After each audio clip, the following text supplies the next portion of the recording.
অল্প সময়ের মধ্যে একটু অন্যরকম ব্রেকফাস্ট বানাতে চাইলে আজকের রেসিপিগুলো বানাতে পারেন। শুধুমাত্র ডিম আর ময়দা থাকলেই ঝটপট খুব সহজেই নাস্তাগুলো বানিয়ে ফেলতে পারবেন। তাছাড়া আলাদা করে সবজি বানিয়ে খাওয়ারও কোনো রকম ঝামেলা থাকবে না। আসসালামু আলাইকুম বন্ধুরা, কিচেন বাঙালিয়ানা চ্যানেলে আপনাদের সবাইকে স্বাগত জানাই। সবার প্রথমে একটা মিক্সিং বোলের মধ্যে 1.5 কাপ পরিমাণ ময়দা নিয়ে নিচ্ছি। আপনারা চাইলে নাস্তাগুলো আটা দিয়েও বানাতে পারেন। এবার এই ময়দার মধ্যে দিয়ে দেব স্বাদমতো লবণ, আর তার সাথেই দিয়ে দেব চিনি। চিনি দিলে কিন্তু নাস্তাগুলো খেতে ভীষণই টেস্টি হয়। এবার এখানে পরিমাণ মতো পানি দিয়ে দেব। এখানে ময়দা মাখা বেলার কিন্তু কোনো রকম ঝামেলা নেই। প্রথমে অল্প একটু পানি দিয়ে হ্যান্ড উইক্সের সাহায্যে মিশিয়ে নিচ্ছি।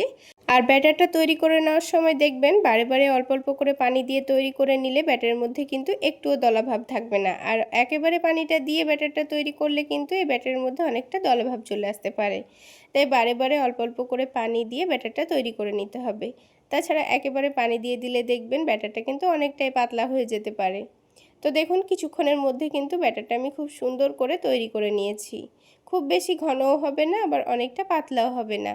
এখন ব্যাটারটা এক সাইডে রেখে আলাদা একটা বাটির মধ্যে 2টো ডিম ভেঙে নেব। ডিমের পরিমাণ আপনারা চাইলে বেশি করেও নিতে পারেন। তো আমি এখানে 2টো ডিম দিয়েই কিন্তু নাস্তাগুলো তৈরি করে নেব। এবার এই ডিমের মধ্যে কোনো রকম মশলা দিতে হবে না, শুধুমাত্র ডিমটাকে খুব ভালো করে ফেটিয়ে নিতে হবে। তো একটা কাঁটা চামচ দিয়ে ডিমটাকে দেখুন খুব সুন্দর করে ফেটিয়ে নিয়েছি। এখন যে ময়দার ব্যাটারটা তৈরি করে রেখেছিলাম সেই ব্যাটারের মধ্যে ডিমটাকে ঢেলে দেব। প্রথমে এইভাবে ফেটিয়ে নিলে কিন্তু ব্যাটারটা তৈরি করতে খুবই সুবিধা হয়। আপনারা চাইলে ডাইরেক্ট ডিমটাকে এইভাবে ব্যাটারের মধ্যে ভেঙেও দিতে পারেন।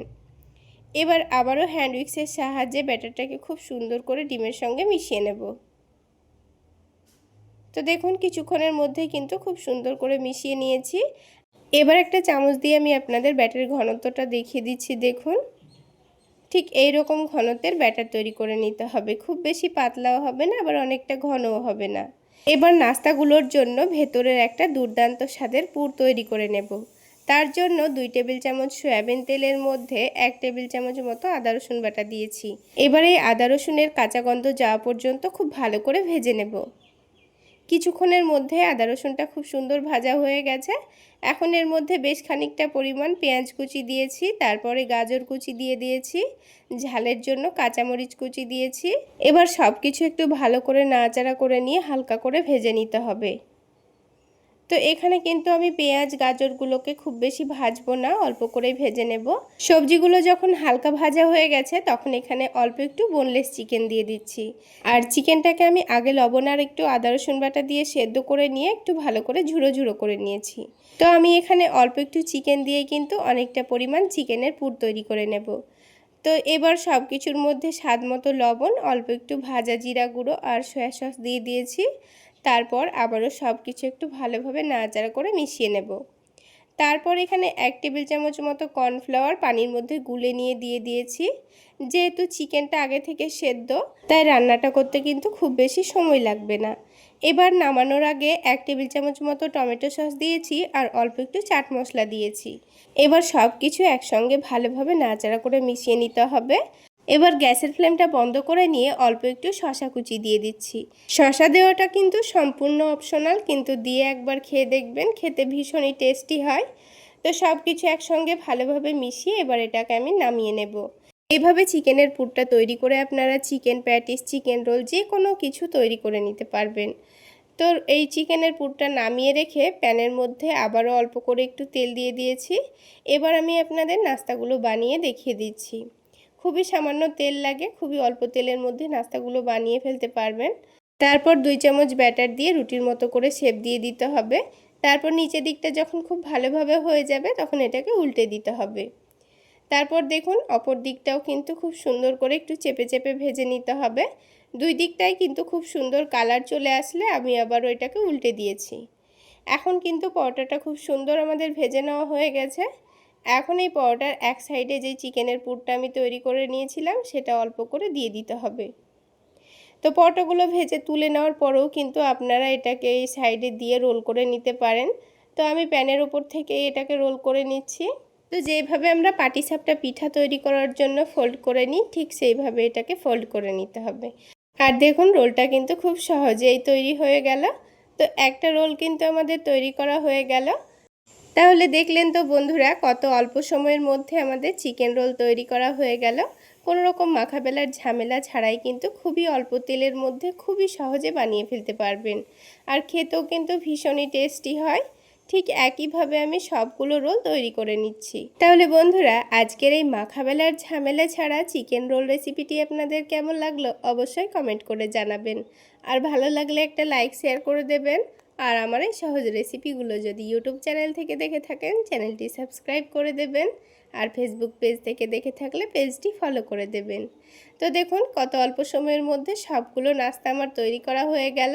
আর একটা নাস্তা আপনাদের ভেঙেও দেখিয়ে দিচ্ছি, দেখুন। এবার আমি আপনাদের আরও একটি খুবই সহজ পদ্ধতিতে দুর্দান্ত স্বাদের ডিম পরোটা বানিয়ে দেখাবো। তো সবার প্রথমে একটা মিক্সিং বোলের মধ্যে 1 কাপ ময়দা নিয়ে নিচ্ছি। তার সাথে দিয়ে দেব সামান্য পরিমাণ লবণ আর সামান্য পরিমাণ চিনি। এবার এই শুকনো উপকরণগুলোকে একটু মিশিয়ে নিচ্ছি। তো একটু মিশিয়ে নেওয়ার পর অল্প অল্প করে পানি দিয়ে একটা ব্যাটার তৈরি করে নেব। তো এখানে আমি এই বাটিটা মেপে ময়দা নিয়েছিলাম, সেই জন্য এই বাটি মেপে আমি এখানে 2 বাটি পানি দিয়ে দিচ্ছি। এবার একটু ভালো করে এটাকে মিশিয়ে নিতে হবে। এটা খুব ভালো করে মিশিয়ে নিতে হবে যাতে এর মধ্যে কোনো লাম্পস না থাকে। তো এখানে আমি চামচটা বাদ দিয়ে একটা হ্যান্ড উইচ দিয়ে খুব ভালো করে মিশিয়ে নেব। তার আগে আমি এখানে আরও হাফ বাটি মতো পানি দিয়ে দিলাম। এবার ব্যাটারটাকে একটু পাতলা করে গুলে নিয়েছি। দেখুন, এর মধ্যে কিন্তু একটুও লাম্পস নেই। তো ব্যাটারটা রেডি হয়ে গেল। এবার এই ব্যাটারটা এক সাইডে সরিয়ে রেখে আমি ডিম পরোটার জন্য ডিমটা রেডি করে নেব। তো এখানে আমি 3টা ডিম আগে থেকে ভেঙে রেখেছিলাম, সেটা একটা বড় বাটির মধ্যে নিয়ে নিয়েছি। তারপর এখানে আমি কিছু সবজি কুচি করে নিয়েছি। তো টমেটো কুচি করে নিয়েছি, একেবারে মিহি করে কুচি করে নিতে হবে। এবার ঝালের জন্য কাঁচামরিচ কুচি দিয়ে দিলাম আর দিয়ে দিচ্ছি পেঁয়াজ কুচি। ঝালের পরিমাণটা আপনারা কমিয়েও বা বাড়িয়েও নিতে পারেন। এবার স্বাদ অনুযায়ী লবণ দিয়ে দিচ্ছি আর দিয়ে দিচ্ছি সামান্য পরিমাণ হলুদের গুঁড়ো, সামান্য পরিমাণ ভাজা জিরা গুঁড়ো আর একেবারে অল্প পরিমাণে দিয়ে দিচ্ছি গরম মশলা গুঁড়ো। এবার সব কিছুকে একটু ভালো করে মিশিয়ে নিতে হবে যাতে মশলাটা সব ডিমের মধ্যে খুব সুন্দরভাবে মিশে যায়। তো কিছুক্ষণ সময় নিয়ে এটাকে আমি খুব সুন্দর করে মিশিয়ে নিয়েছি। তো ডিমের মিশ্রণটা এবার আমাদের রেডি হয়ে গেছে। এবার পরোটাগুলো তৈরি করে নিতে হবে। এবার এই পরোটাগুলো তৈরি করে নেব, সেই জন্য প্যানটা হালকা গরম করে নিয়েছি। তারপরে 2 চামচ ব্যাটার এই প্যানের মধ্যে দিয়ে দিলাম। এবার যখন ওপরের দিকটা ভালোভাবে শুকিয়ে আসবে তখনই এটাকে উল্টে দেব। তো দেখুন বন্ধুরা, ওপরের দিকটা কিন্তু খুব সুন্দরভাবে শুকিয়ে গেছে আর খুব সুন্দরভাবে কিন্তু পরোটাটা উঠে এসেছে। তো এই পরোটার 2 দিকেই আমি হালকা করে সেঁকে নিয়েছি। তো এবার এখানে আমি তেল দিয়ে পরোটাটা ভেজে নেব, সেই জন্য একটু করে সাদা তেল দিয়ে দিলাম। আপনারা চাইলে ঘি দিয়েও ভেজে নিতে পারেন। তো এটাকে আমি উল্টে পাল্টে একটু ভালো করে ভেজে নেব। তো পরোটাটা একটু লাল লাল করে ভেজে নিচ্ছি। তো বন্ধুরা, আমরা কম বেশি অনেকেই পরোটা বানাতে জানি। তো কিভাবে একেবারেই কম সময়ে সহজ পদ্ধতিতে বানানো যায় সেই টিপসগুলো আমি আপনাদের সঙ্গে শেয়ার করছি। আশা করছি আপনাদের ভালো লাগবে। তো এবার পরোটাটা আমি উঠিয়ে রেখে দিলাম। এবার এর মধ্যে সামান্য পরিমাণ আবার তেল দিয়ে দিয়েছি। এবার এখানে 2 চামচ ডিমের মিশ্রণটা দিয়ে দিচ্ছি আর পরোটার সমান করে একটু চারিদিকে বড় করে ছড়িয়ে দিলাম। এবার এটাকে হালকা একটু ওপর দিকটা হয়ে আসবে তখন এখানে পরোটাটা আমি দিয়ে দেব। তো দেখুন, হালকা কিন্তু একটু শুকিয়ে এসেছে। খুব বেশি শুকিয়ে গেলে কিন্তু আবার পরোটার সঙ্গে লাগবে না, তাই হালকা একটু শুকিয়ে আসলে এর মধ্যে আমি পরোটাটা দিয়ে দেব। তো পরোটাটা দিয়ে এভাবে খুব ভালো করে একটু চেপে দিচ্ছি, এতে করে ডিমের সঙ্গে পরোটাটা খুব সুন্দরভাবে সেট হয়ে যাবে। তো এবার নিচ দিকটা যখন হয়ে যাবে ডিমের, তখন এটাকে উল্টে দেব। অপর দিকটা একটু ভালো করে ভেজে নেব। এবার এটাকে ফোল্ড করে নিচ্ছি।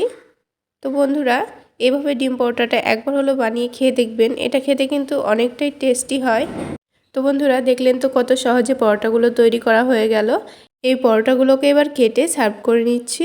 তো বন্ধুরা, হাতে একেবারেই কম সময় থাকলে আপনারা ঝটপট এভাবে পরোটাগুলো বানিয়ে নিতে পারেন। তাহলে বন্ধুরা, আজকে এই পর্যন্তই। সকলে অনেক বেশি ভালো থাকবেন, সুস্থ থাকবেন। দেখা হচ্ছে আরও একটি নতুন রেসিপি নিয়ে নেক্সট এপিসোডে।